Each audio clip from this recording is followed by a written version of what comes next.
Greetings to everyone. In this class, you are going to learn a poem from the 8th English Reader, Unit 2 poem Lessons in Life, written by Daniel Ho and Bridget Bryant. The poets Daniel Ho and Bridget Bryant, through this poem, reminds us that life lessons are not always easily mastered and encourages respect for all creatures, large and small. They bring out the importance of friendship in life and they add value to it by comparing it to the episode of planting flowers. Just like making a flower bloom, friendship also blossoms only when there is constant care, love, and kindness showered on them for a long period of time. Let's move on to the poem, children. Listen carefully. Having a friend is like planting a flower. Show love and kindness, it one day will bloom.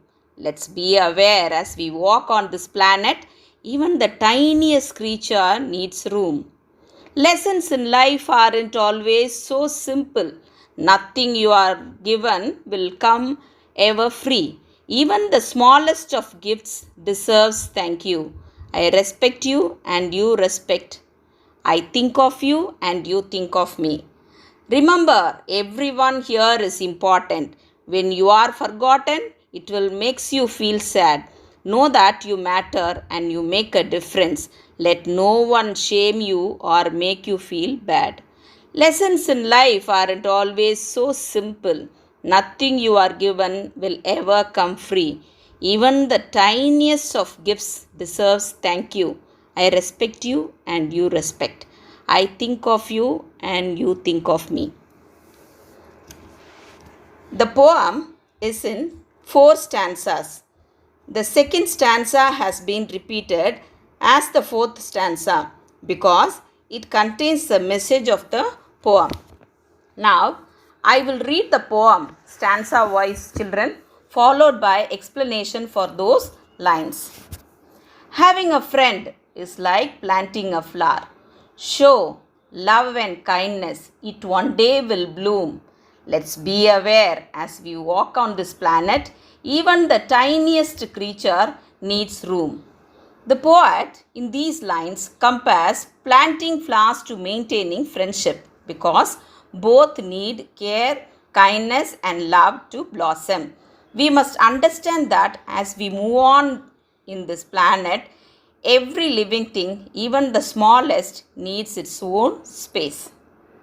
Lessons in life aren't always so simple. Nothing you are given will ever come free. Even the smallest of gifts deserves thank you. I respect you and you respect. I think of you and you think of me. In this second stanza, the poet gives us the message that we learn a lot of lessons in life after going through difficulty, and that if anyone gives us even a very small gift, it is not without effort. The importance of gratitude in life and respect for people have been repeated. Remember, everyone here is important. When you are forgotten, it makes you feel sad. Know that you matter and you make a difference. Let no one shame you or make you feel bad. In the third stanza, the poet stresses the fact that every person in this world is important and he or she will definitely feel sad when people don't remember them. He also says that each human being is needed because every person is unique. So, no one has the right to put another person to shame or to make him or her feel miserable. Lessons in life aren't always so simple. Nothing you are given will ever come free. Even the smallest of gifts deserves thank you. I respect you and you respect. I think of you and you think of me. The last stanza, which is the repetition of the second stanza, reinforces the fact that lessons in life are not very simple because we cannot get anything free or without efforts. The poet also emphasizes that we must thank the people who give us even the smallest things as gifts. The poet constantly repeats the values of gratitude, love, and respect. And in the last or final stanza, he once again reminds us to make everyone understand that without these qualities, no one can live happily. Here, dear children, I like to quote the words of our former president, Dr. APJ Abdul Kalam. One best book is equal to 100 good friends, but one good friend is equal to a library. Hope you all understood the poem, children. Thank you.